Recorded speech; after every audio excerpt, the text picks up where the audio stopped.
솔직히 말해 처음엔 그저 평범한 경비 아저씨라고 생각했다.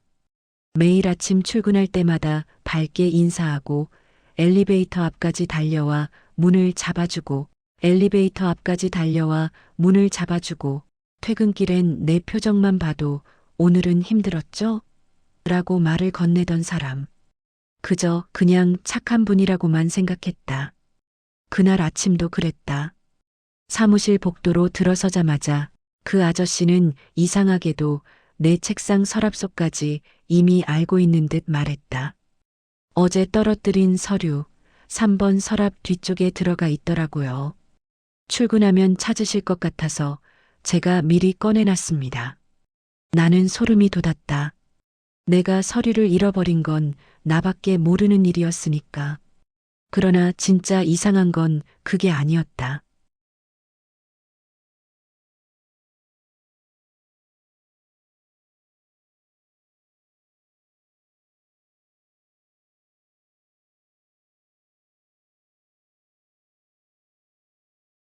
이 회사에서 그분을 함부로 대하는 사람이 아무도 없었다. 부장, 팀장, 심지어 임원들까지. 그가 지나가면 어색하게 허리를 숙이고 인사를 했다. 처음엔 그냥 연세가 있으니까 예의로 그러는구나라고 생각했지만, 그럼 왜 저 사람들은 임원실 문 앞에까지 따라가 문을 열어주고 가끔은 오히려 먼저 다가가 말을 붙이는 걸까? 경비 아저씨에게 그날은 더 충격적인 장면을 봤다. 전무님이 왜 저분에게 허리를 그렇게 숙여? 엘리베이터 앞에서 전무님이 서성이고 있었다. 그리고 곧장 다가오는 경비 아저씨를 본 순간 전무님이 먼저 손을 모아 허리를 굽히며 말했다. 오셨습니까? 오셨습니까? 그 경비 아저씨는 아무렇지 않게 웃으며 답했다. 오늘은 직원 식당 점심 국이 좀 짜요. 전무님 위장 약 드셨으면 좋겠네요. 전무님은 마치 귀한 조언이라도 받은 듯. 네네, 알겠습니다. 하며 허둥지둥했다. 나는 멀리서 지켜보다가 가슴이 둥하고 내려앉았다. 저 사람 도대체 누구지? 그리고 사건은 내 결혼식 날 터졌다. 그날 나를 매일 챙겨주던 그 경비 아저씨가 식장 가장 뒤편에 조용히 서 있었다. 나는 놀라서 달려갔다. 아저씨 오셨네요? 그는 평소처럼 부드럽게 웃었다. 가야지요. 오늘은 선생님 인생에서 가장 중요한 날이잖아요. 그런데 그때 내가 상상도 못한 일이 벌어졌다. 우리 회사 회장님이 그 경비 아저씨에게 다가와 먼저 악수를 청했다. 선생님께서 와주시다니 영광입니다. 나는 숨이 멎었다. 회장님? 우리 회사 최고 권력자가. 경비 아저씨는 회장님의 손을 느긋하게 잡으며 말했다. 여기까지만 하세요. 지금은 이 친구 결혼식입니다. 친구? 나랑? 그 순간 내 뒤에서 장모님이 속삭였다. 저분이 진짜 주인이라던데? 나는 그 자리에서 얼어붙었다. 그리고 결혼식 시작 10분 전 그 아저씨가 내게 다가와 처음으로 경비 아저씨의 표정이 아닌 완전히 다른 사람의 얼굴로 말했다. 오늘 끝나면 당신에게 꼭 전해야 할 이야기가 있습니다. 결혼식 이후 나는 회사로 돌아갔다. 그날의 충격이 아직도 머릿속을 떠나지 않았다. 식장에서 본 장면들, 전무님이, 상무님이, 우리 회사 회장까지도 경비 아저씨에게 허리를 숙이며 인사를 하던 그 모습. 선생님께서 와주시다니 영광입니다. 그 한 문장이 계속 귀에 맴돌았다. 하지만 그때는 아무것도 묻지 못했다. 결혼식 당일이었으니까. 그리고 그 아저씨는 전해야 할 이야기가 있다고 말했지만 정작 식이 끝나자마자 조용히 사라져버렸다. 도망치듯이. 나는 그날 이후로 매일 기다렸다. 오늘쯤은 말씀해 주시겠지. 오늘은 회사에서 마주치겠지. 그런데 그 아저씨는 며칠 동안 눈에 띄지 않았다. 출근길에 회사 정문을 들어서자마자 저 멀리서 익숙한 실루엣이 보였다. 경비복상에 단추 하나가 살짝 풀려 있고 손에는 어김없이 커피 하나가 들려 있었다. 늘 아침마다 나에게 건네주시던 바로 그 커피. 오랜만입니다. 그는 아무렇지 않게 말했다. 그 순간 나도 모르게 웃음이 나왔다. 결혼식에서 내가 본 모든 것들이 마치 꿈이었던 것처럼 느껴졌기 때문이다. 아저씨, 그날 말이에요. 내가 말을 꺼내려고 하자 그 아저씨가 먼저 내 말을 끊었다. 지금은 출근 시간이잖아요. 일은 일, 사적인 이야기는 퇴근 후에 하죠. 그 말투가 뭔가 달랐다. 예전에는 늘 아저씨다운 유머나 따뜻함이 묻어 있었는데 오늘은 묘하게 단단했다. 그리고 잠시 뒤 그 단단함은 회사 곳곳에서 더 크게 드러나기 시작했다. 아침 회의가 끝나고 나는 복도로 나왔다. 세무팀장이 한숨을 푹 쉬며 지나가며 말했다. 아, 세무조사 준비 다시 해야겠어. 이번엔 크게 뒤집어야 할 것 같아. 그 말은 아직 사내 공지가 되지도 않은 상태였다. 부장들도 몰랐고 팀장급 일부만 알고 있는 비밀이었다. 그런데 그날 오후 경비 아저씨가 나에게 다가왔다. 재무팀 애들, 오늘 좀 힘들 거예요. 도시락이라도 하나 사다 주면 고마워할 겁니다. 나는 숨이 막혔다. 그건 회의에서 방금 나온 비공개 내부 이슈였다. 설마, 나는 혹시나 해서 물었다. 아저씨, 그거 어떻게 아셨어요? 그 아저씨는 미소만 지었다. 사람들 표정만 봐도 다 알 수 있죠. 그 말은 명백한 거짓이었다. 표정만 보면 세무조사 사실을 알 수 있다고? 그럴 리가 없었다. 며칠 후 직원 식당에서 밥을 먹던 날이었다. 경비 아저씨가 조용히 내 옆에 앉았다. 그 부장 말이에요. 요즘 하는 행동이 좀 수상합니다. 누구요? 우리 부장님이요? 아저씨는 고개를 끄덕였다. 사람이 말이에요. 이익보다 사람을 먼저 챙기면 회사가 무너진다는 걸 몰라요. 그 부장은 지금 경영보다 자기 사람 챙기기에만 바빠요. 그 말은 너무 정확해서 도리어 무서울 정도였다. 부장님은 요즘 자기 라인을 만들기 위해 지나치게 인사평가를 편파적으로 하고 있었다. 그건 우리 팀 사람들만 아는 비밀이었는데 대체 어떻게? 내가 다시 묻자 아저씨는 짧게 말했다. 여기 구조를 잘 알거든요. 회사 구조라니? 그냥 건물 구조가 아니라 경영 구조를 말하는 듯한 뉘앙스였다. 또 하루는 야근을 마치고 회사 건물을 빠져나오는 중이었다. 불 꺼진 복도, 멀리서 경비 아저씨가 보였다. 그는 내 걸음소리를 듣고 뒤돌았다. 오늘 그 프로젝트 때문에 고생 많았습니다. 나는 멈춰섰다. 아저씨, 저 오늘 무슨 프로젝트 한 거 아세요? 보안실에서 잠깐 봤어요.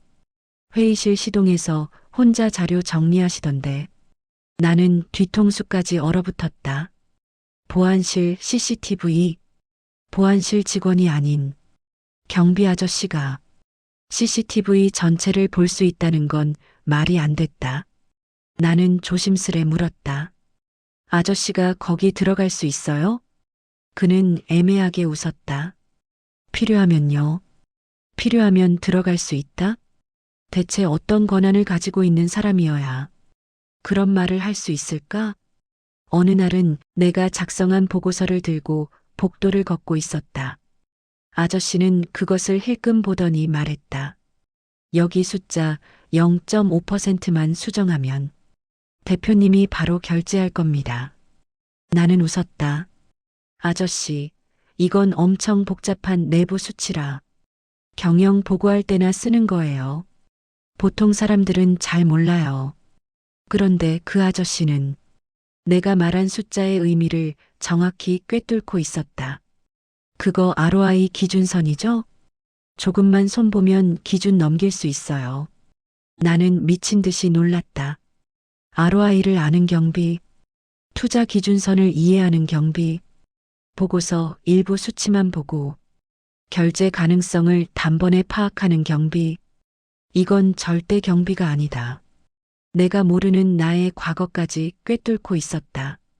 하루는 내가 퇴근길 엘리베이터 앞에서 정신없이 서류를 정리하고 있었는데 그 아저씨가 조용히 나타났다. 요즘 어머니 병원비 때문에 힘들죠? 그 말은 나는 회사 누구에게도 말한 적이 없었다. 어머니가 최근 수술을 받았다는 것도, 병원비 때문에 월급 대부분을 쓰고 있다는 것도. 아저씨 어떻게 아신 거예요? 그는 평소보다 진지한 얼굴을 했다. 선생님 어머니, 제가 예전에 잠깐 도와드린 적이 있습니다. 나는 숨을 삼켰다. 도와드렸다? 그분이 우리 어머니를. 그러고 나서 그는 결혼식에서 보였던 그 표정으로 말했다. 이제 말할 때가 된 것 같네요. 왜 제가 선생님을 챙겨왔는지. 박정수 회장님은 커피잔을 천천히 돌리며 마치 오래 묵혀두었던 상자를 열듯 이야기를 꺼내기 시작했다. 사실 당신을 처음 본 건 이 회사 정문이 아닙니다. 그 말이 떨어졌을 때 내 심장은 순간적으로 크게 울렸다. 네, 무슨 말씀이세요? 그는 고개를 들고 나를 바라보았다. 표정에 아주 희미한 미안함과 애틋함이 섞여 있었다. 당신이 초등학교 다니던 시절, 그때부터 나는 당신을 알고 있었습니다. 순간 모든 생각이 멈춰버렸다. 입이 떨려서 제대로 열리지조차 않았다. 저를요? 제가 어린 시절에 왜요? 그는 한참 동안 준비해 온 말을 꺼내듯 조심스럽게 이야기를 이어갔다. 당신 어머니를 알고 있었습니다.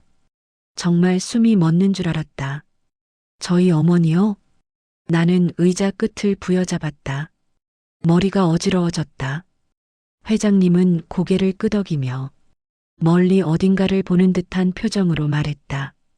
당신 어머니는 내가 회사를 처음 세울 때 가장 가까이에서 도와준 사람 중 한 명이었습니다.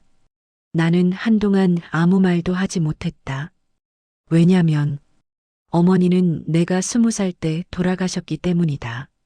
그 후로 나는 어머니에 대해 자세히 들을 기회도 없었고 오직 사진 몇 장과 흐릿한 기억 정도만 남아 있었다. 그런데 그 어머니를 경비 아저씨가 아니 회장님이 알고 있었다니. 내 눈이 흔들리자 회장님은 조금 더 자세히 설명을 이어갔다. 당신 어머니는 나에게 있어 은인이었습니다. 그의 목소리는 느리고 깊고 오래 묵힌 감정이었다. 당시 나는 젊었고 가진 것도 없었고 사업은 말 그대로 바닥이었습니다. 첫 공장 부지를 구하러 다녔지만 어디에서도 믿어주지 않았죠. 그때 당신 어머니가 그랬습니다. 그는 손가락으로 커피잔을 가볍게 두드렸다. 사람을 믿지 못하면 사업은 못해요. 그 말 지금도 잊지 못합니다. 나는 말 그대로 충격 속에 빠져들었다. 어머니가 누군가에게 그런 조언을? 어머니는 평범한 가정주부였다. 특별한 직업도 없었다. 상담가도 아니었고 사업가와 연결될 만한 자리도 아니었다. 그런데 그때 어머니는 당신과 단둘이서 작은 분식집을 운영하고 있었죠. 나는 자리에서 거의 일어날 뻔했다. 잠깐만요. 저희 어머니가요? 분식집에서? 회장님은 천천히 고개를 끄덕였다. 그래요. 그때 난 너무 지쳐 있었고 당신 어머니는 그걸 알아보셨을 겁니다. 그리고 당신 어머니가 나에게 한 말이 있습니다. 그는 잠시 숨을 고르고 말했다. 살아남으려 하지 말고 누군가를 살리는 회사를 만들어요. 당신 어머니의 그 말이 내가 이 회사를 세운 이유가 되었습니다. 나는 눈가가 뜨거워지는 걸 느꼈다. 어머니는 그런 사람이었다. 다른 사람을 살리는 말을 하던 사람. 그리고 그 말을 회장님이 가슴속에 30년 넘게 간직하고 있었다는 사실이 나를 완전히 흔들어 놓았다. 당신을 알아본 건 그래서였을 겁니다. 회장님은 내 눈을 바라보며 말했다. 그날 정문 앞에서 추운 날씨에 떨고 있는 경비에게 당신이 따뜻한 말 한마디를 건넸을 때 그는 미소를 지었다. 나는 당신 어머니를 보는 것 같았습니다. 숨이 막혔다. 정말로 울컥해서 말이 나오지 않았다.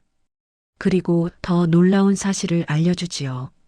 그 말투는 이야기의 가장 중요한 퍼즐 조각이 나올 때의 목소리였다. 당신 어머니는 내 회사의 첫 투자자였습니다. 나는 거의 숨을 들이마시지 못할 정도였다. 말도 안 돼요. 어머니는 가진 게 없었는데. 그래서 더 고마웠죠.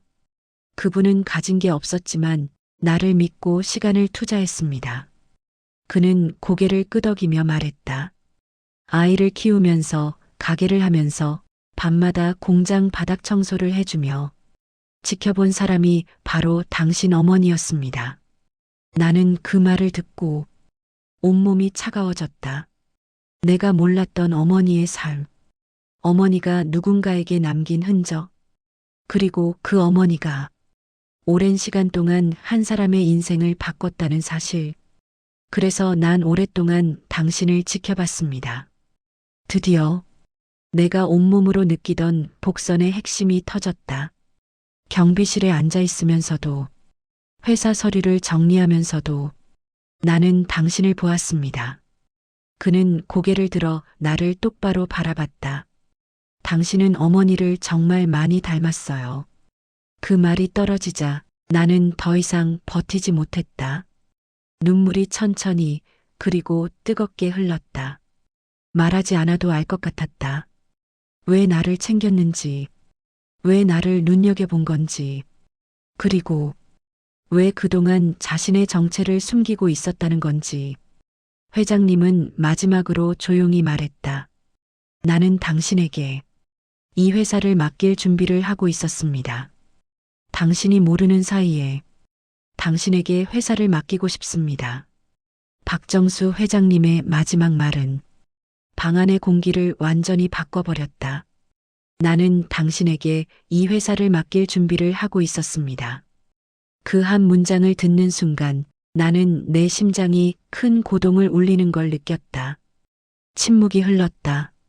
하지만 그 침묵은 불편함이 아닌 아주 깊고 오래된 인연이 서로를 향해 닿는 순간에 묵직한 여운이었다. 저는 그런 사람이 아닙니다. 나는 애써 숨을 가다듬고 말을 꺼냈다. 회장님, 저는 그냥 평범한 직원이에요. 특별한 능력도 없고 아무것도 한 게 없는데. 그러자 회장님은 고개를 저었다. 평범하다고요? 그게 가장 어려운 겁니다. 그의 목소리는 확신으로 가득했다. 요즘 사람들은 평범할 수 있는 힘을 잃어버렸어요. 자기 앞가림만 하기 바쁘고 눈앞의 이익만 보려고 하죠. 그는 내 눈을 바라보며 말했다. 그런데 당신은 사람 그대로를 보는 사람이었습니다. 나는 아무 말도 할 수 없었다.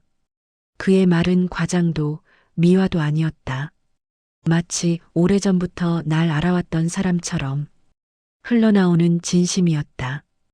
회장님은 자세를 고쳐 앉으며 말을 이었다. 당신이 알다시피 요즘 회사 내부는 혼란스럽습니다. 그 말에 나는 자연스레 고개를 끄덕였다. 작년부터 이사급 인사들이 서로 자기 라인을 만들고 회사 자금을 빼돌리거나 실적을 부풀리고 그런 일들이 계속 일어나고 있죠. 나는 작게 숨을 들이켰다. 그런 일들이 회장님 귀에도 들어갔군요. 당연하죠. 경비실에 있다고 해서 아무것도 모를 거라 생각한 사람들이 많았겠지만 그의 입가에 조금 쓴웃음이 떠올랐다. 가장 많은 걸 볼 수 있는 자리가 경비실입니다. 누가 누구와 밤늦게 비밀스런 이야기를 하는지, 어떤 부서에서 직원들이 울고 나오는지, 누가 퇴근하면서 슬쩍 문서를 들고 나가는지. 나는 그 말을 듣고 소름이 돋았다. 회장님은 단순히 상황을 지켜보고 있었던 게 아니었다. 아예 회사의 모든 흐름을 가장 사실적으로 관찰하고 있었던 것이다. 그러니 내가 선택할 사람은 분명했습니다. 회장님은 조심스레 커피잔을 내려놓았다. 나는 이 회사를 다시 처음 모습으로 돌리고 싶습니다. 당신 어머니가 내게 했던 말, 누군가를 살리는 회사를 다시 만들고 싶어요. 그는 나를 깊이 바라보았다. 그 일을 당신이 함께 해줬으면 합니다. 그 순간 내 머릿속은 온통 혼란뿐이었다. 책임감, 부담, 두려움, 그리고 한편으로는 말할 수 없는 벅참과 울림이 뒤섞였다. 나는 마른 침을 삼키며 물었다. 회장님, 그럼 저에게 무엇을 하라는 말씀이신가요? 그는 미소를 지으며 말했다. 당신에게 특별한 역할을 주고 싶어요. 검증할 시간이 필요합니다. 그 말은 마치 평범한 일상에 갑자기 겨울바람이 휘몰아치는 느낌이었다. 검증이요? 그래요. 회장님은 차분히 말했다. 회사에 당신을 질투하거나 당신을 끌어내리려는 세력들이 있습니다. 아무리 당신이 어머니와 닮았고 내가 믿는 사람이라 해도 회사 안의 시선들은 냉정합니다. 그는 마치 오래 준비한 시나리오를 펼치듯 말해 나갔다. 그래서 당신이 어떤 선택을 하는지, 당신이 어떤 방식으로 사람들을 대하는지, 그걸 다시 한번 보고 싶습니다. 나는 그 말이 이해되면서도 어딘가 모르게 두려웠다. 저는 시험을 치르는 건가요? 그는 고개를 끄덕였다. 맞아요. 하지만 두려워할 필요는 없습니다. 그는 따뜻하게 말했다. 당신은 이미 어머니의 마음을 그대로 닮아 있으니까. 회장님은 주변을 둘러보며 목소리를 낮췄다. 당신에게 맡기고 싶은 건 단순한 자리가 아닙니다. 나는 그 말을 듣고 자세가 절로 긴장됐다. 실적이나 능력으로만 보자면 당신보다 좋은 사람들 많죠. 그들은 스펙도 화려하고 경험도 많습니다. 그는 잠시 말을 멈추었다. 하지만 그 누구도 사람의 마음을 보지 않습니다. 정확했다. 내가 지난 몇 년 동안 회사에서 느꼈던 감정, 그리고 회사가 조금씩 망가져가는 이유. 우리 회사가 진짜로 잃어버린 건 사람입니다. 그는 조용히 손을 모았다. 나는 그걸 지켜보며 절망도 많이 했습니다. 그리고 회장님은 나를 똑바로 바라보며 덧붙였다. 그러다가 당신을 본 겁니다. 그래서 말입니다. 그는 천천히 자리에서 일어섰다. 그리고 내 앞에 와서 아주 가까이 앉았다. 사람은 보여주는 자리에 앉으면 마음이 변합니다. 욕심이 생기고 손에 쥐어지는 것이 많아지면 진심을 잃죠. 그의 말은 경험에서 우러나온 깊은 어조였다. 그래서 나는 그 누구보다 당신이 두려웠습니다. 저를요? 그는 고개를 끄덕였다. 당신도 자리에 올라가면 달라지는 건 아닐까? 나는 숨을 들이켰다. 그래서 당신을 지켜봤습니다. 오랫동안 저를 그렇게 오래 지켜보셨다고요? 그는 조용히 말했다. 당신이 어떤 선택을 하는지, 어떤 사람에게 먼저 손을 내미는지, 누구를 먼저 챙기는지, 그리고 마지막으로 말했다. 그 결과 나는 확신하게 됐습니다. 그의 목소리는 단단했고 흔들림이 없었다. 당신이라면 이 회사를 다시 사람을 살리는 회사로 만들 수 있다는 걸. 그래서 제 제안을 하나 드리겠습니다. 내 심장은 빠르게 뛰기 시작했다. 회장님은 작은 서류 봉투를 꺼냈다. 검은 고급 봉투였다. 이 안에는 당신이 맡게 될 첫 번째 임무가 들어 있습니다. 첫 번째 임무요? 그는 고개를 끄덕였다. 당신이 이걸 해낸다면 나는 공식적으로 당신을 회사 혁신 프로젝트의 책임자로 임명할 겁니다. 나는 봉투를 바라보았다. 손끝이 떨릴 정도로 그 봉투는 내 인생을 완전히 바꿀 무게를 지니고 있었다. 그리고 그는 차분히 말했다. 이 혁신 프로젝트는 단순한 개편이 아닙니다. 나는 숨을 멈췄다. 회장님이 아주 느린 속도로 말했다. 회사의 진짜 문제를 드러내고 그 문제를 일으킨 사람들을 밝혀내며 사람들이 잃어버린 신뢰를 회복시키는 일입니다. 그는 마지막 문장을 천천히 또렷하게 내뱉었다. 그리고 그 과정에는 당신 어머니와 관련된 아주 중요한 비밀도 들어 있습니다. 나는 눈이 커졌다. 어머니와 비밀이? 회장님은 고개를 끄덕였다. 네. 당신이 지금껏 몰랐던 이야기들. 당신 어머니가 왜 그토록 나를 도왔는지, 그 뒤에 어떤 사연이 있었는지.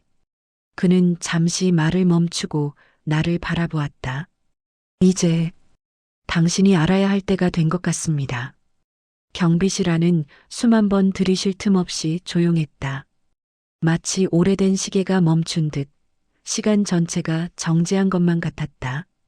경비 아저씨 아니 나를 평생 지켜본 남자는 천천히 의자에 기대며 한숨을 내쉬었다.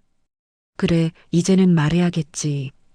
그 순간 그가 꺼낸 첫 문장은 내 인생 전체를 뒤흔들었다. 내 아버지는 내가 가장 존경한 사람이었다. 나는 멍하게 그를 바라봤다. 아버지를 아세요? 그는 고개를 천천히 끄덕였다. 아는 정도가 아니야. 너희 아버지는 내가 평생을 바쳐 지켜온 사람이지. 그 말에 나는 숨이 턱 막혔다. 그는 책상 서랍을 열었다.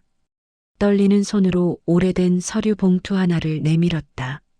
이건 내가 받을 자격이 있는 거다. 내 이름이 적혀 있는 봉투. 아버지의 필체였다.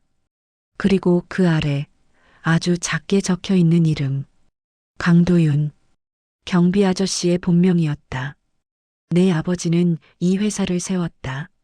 나는 얼어붙은 채로 그의 말을 들었다. 내가 다니는 이 회사, 내가 경비를 하고 있는 이 건물. 그는 천천히 고개를 들었다. 모두 내 아버지의 것이다. 머릿속이 하얘졌다. 회장님은요? 지금 회사의 회장님은? 회장님은 너희 아버지의 사촌. 결국은 빼앗긴 거지. 그는 씁쓸하게 말을 이었다. 너희 아버지는 마음이 너무 약했어. 사람을 먼저 생각하는 분이었지. 그래서 결국 권력을 노린 사람들이 그분을 밀어냈다. 나는 충격의 말도 나오지 않았다. 그리고 나는 내 아버지의 그림자였다. 그는 마치 오래된 고백을 꺼내듯 담담히 말했다. 나는 내 아버지와 함께 회사 초창기를 세웠어. 회의실 바닥에서 밤새 기획서를 쓰고 직원 2명 데리고 거래처를 발로 뛰던 시절도 있었지. 나는 숨을 삼켰다. 경비 아저씨가 아버지의 오른팔이었다고? 그는 고개를 끄덕였다. 맞아. 나는 그때 전무였고 너희 아버지와 함께 회사를 키운 공동 창업자였다. 그러고는 씁쓸하게 웃었다. 하지만 나는 싸움을 못해.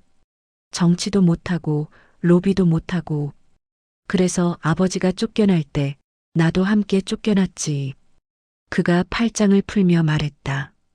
그때 우린 약속했어. 언젠가 내 딸이 커서 돌아오면 꼭 지켜달라고. 그제야 이해가 됐다. 내가 회사에서 큰 사고를 낼 뻔했을 때 이상하게도 상사가 나를 감싸줬던 이유. 누군가 항상 내 주변을 살피고 있었던 느낌. 회사 보안팀이 유독 나를 특별 감시했던 이유. 모든 것이 퍼즐처럼 맞아들어갔다. 아저씨가 계속 지켜본 거예요? 그는 고개를 끄덕였다. 너희 아버지의 마지막 부탁이었으니까. 그는 짧고 단단한 한 문장을 덧붙였다. 넌 회사의 진짜 주인이니까. 하지만 아직 말 못한 진짜가 하나 더 남아있다. 그는 자리에서 일어나 창밖을 바라봤다. 내가 회사에 들어오던 날, 너희 아버지가 세상을 떠났어. 나는 두 눈을 크게 뜨고 얼어붙었다. 뭐라고요? 너한테 부담을 주기 싫다고 했지. 그래서 너에게 절대 말하지 말라고 부탁했어. 그는 숨을 깊게 들이켰다. 그리고 마지막으로 그는 나를 똑바로 바라봤다. 이 회사의 지분 절반을 내 앞으로 남겼다. 나는 자리에서 굳어버렸다. 지분을 절반? 그는 고개를 끄덕였다. 너는 이미 이 회사의 최대 주주야. 말 그대로 내 인생 전체가 뒤집히는 순간이었다. 그는 천천히 경비복 상의를 풀어 헤쳤다. 안쪽에는 오래된 명찰이 하나 달려 있었다. 그 명찰에는 분명히 쓰여 있었다. 창립 전무 강도윤. 나는 숨조차 쉴 수 없었다. 나를 왜 경비로? 그는 미소를 지었다. 회장 일가가 나를 경계했지. 그러니 나는 숨어 있어야 했어. 가장 눈에 띄지 않는 자리에서 너를 지키기 위해. 그는 경비복을 가지런히 정리하며 말했다. 이게 내가 선택한 자리였다. 그리고 아주 조용히 덧붙였다. 그리고 이제 내 차례야. 경비 아저씨 아니 강도윤 전무님의 이야기를 모두 들은 뒤 나는 한동안 아무 말도 할 수 없었다. 하지만 현실은 기다려주지 않았다. 진실을 알게 된 그 다음 날 회사에는 이미 폭풍의 전조가 찾아오고 있었다. 내가 회사의 최대 주주라는 사실은 아직 공식적으로 공개되지 않았지만 이상하게도 그날부터 임원들의 시선이 미묘하게 달라졌다. 나를 피하는 사람들, 뒤에서 속삭이는 소리, 서류가 이유 없이 보류되는 일, 내 컴퓨터가 갑자기 정지되는 이상한 상황들, 그리고 오후가 되자 인사팀에서 나를 호출했다. 차오 사원님 위에서 자리 정리를 원합니다. 자리를 정리요? 왜요? 그게 회장님께서 직접 말씀하셨습니다. 부적응자라고요. 부적응자? 그 말은 회사에서 내쫓겠다는 의미였다. 나는 찬물이 머리에서 발끝까지 쏟아지는 것 같았다. 너한테는 선택지가 두 개다. 그날 저녁 강도윤 전무님이 집 앞으로 찾아왔다. 경비복은 입지 않았다. 대신 아버지의 비밀 금고에서 꺼내온 듯한 정장을 차려입고 있었다. 내가 회사에 들어온 뒤부터 회장 측에서 너를 감시하고 있었어. 너를 내쫓아서 내 아버지의 지분이 이동하지 않길 바라는 거지. 나는 숨을 삼켰다. 그럼 어떻게 해야 하죠? 그는 조용히 손을 내밀었다. 선택지는 두 개다. 하나, 지금처럼 조용히 회사를 떠나는 것. 그러면 위험은 줄어들지만 아버지의 꿈은 완전히 사라진다. 둘, 내 아버지의 자리로 돌아가는 것. 경영권 분쟁에 뛰어드니 당연히 공격이 들어올 것이다. 하지만 회사를 되찾을 수 있다. 아버지가 바랐던 그 길로 나는 그의 손을 바라보았다. 그리고 단 하나의 질문을 던졌다. 아버지는 뭐라고 하셨나요? 제가 어떤 사람이 되길 바랐어요? 그는 단번에 대답했다. 내가 어떤 선택을 하든 남에게 휘둘리지 않는 사람. 그 말에서 경비 아저씨의 오랜 충성, 아버지의 따뜻함, 그리고 두 사람의 신뢰가 모두 느껴졌다. 나는 고개를 들었다. 전 도망치지 않을 거예요. 아버지의 회사니까. 그는 미소를 지었다. 그래, 그게 내 아버지의 딸이다. 전쟁은 시작됐다. 회장은 긴급 이사회를 소집하고 나에 대한 직무태만, 근무 불성실, 문서 유출 의혹을 퍼뜨렸다. 나는 즉시 법적 대응을 준비했다. 하지만 무엇보다 중요한 것은 주주들의 마음을 움직이는 것이었다.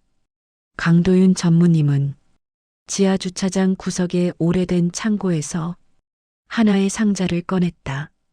내 아버지가 마지막까지 남긴 자료들이야.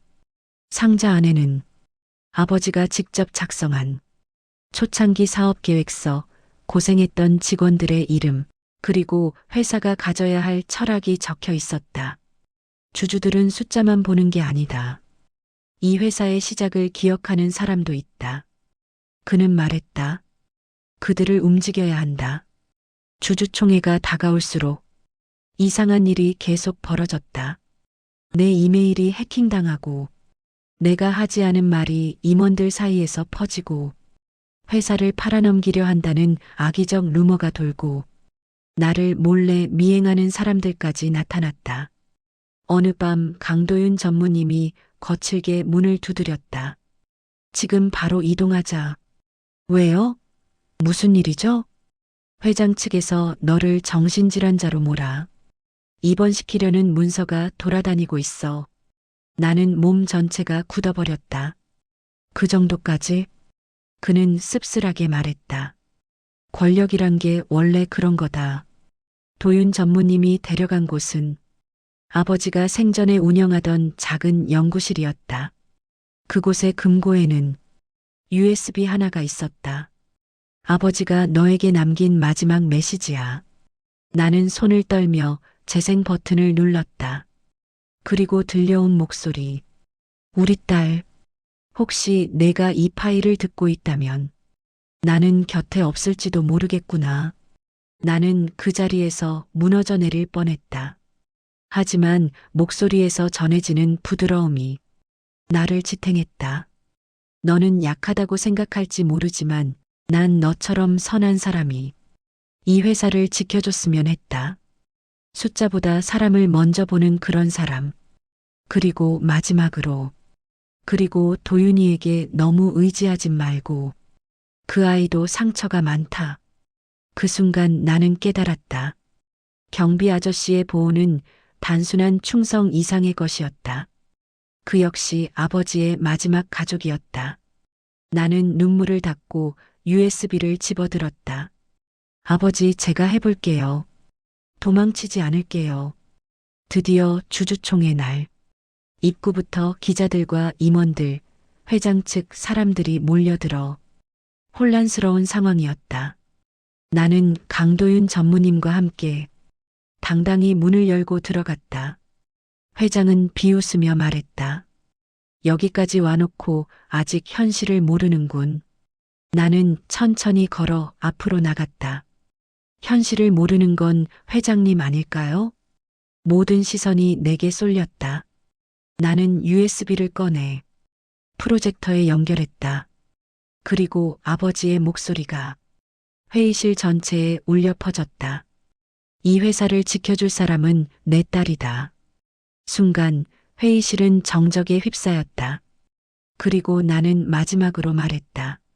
저는 오늘 이 자리에서 아버지의 지분과 제 지분, 총 51.3%의 지분을 행사합니다. 회장의 얼굴이 하얗게 질렸다. 주주 투표 결과는 압도적이었다. 창업주의 딸이라는 상징성, 강도윤 전무의 존재, 오래된 직원들의 기억, 아버지의 메시지, 모든 것이 합쳐져 나는 새로운 회사의 대표이사가 되었다. 회장은 자리에서 밀려났고 오랜 세월 왜곡된 회사의 구조도 하나씩 정리되어 갔다. 대표실 문을 열어젖히자 오래된 가죽의자 그리고 아버지가 쓰던 명패가 보였다. 나는 조용히 명패를 쓰다듬으며 속삭였다. 아버지, 저 왔어요. 그때 문 밖에서 누군가 조용히 서 있는 기척이 들렸다. 강도윤 전무님이었다. 전무님, 이제 다시 돌아오세요. 이 회사의 진짜 자리는 여기잖아요. 그는 잠시 말이 없더니 천천히 고개를 끄덕였다. 그래. 이제 너와 함께 해보자. 그는 오래된 경비 모자를 벗어 책상 위에 내려놓았다. 경비 고독의 시간은 끝났고 창립 멤버로서의 삶이 다시 시작되었다. 그리고 나는 새로운 대표로서 한 문장을 남겼다. 이 회사는 사람을 지키는 회사가 될 것입니다. 끝까지 시청해 주셔서 감사합니다.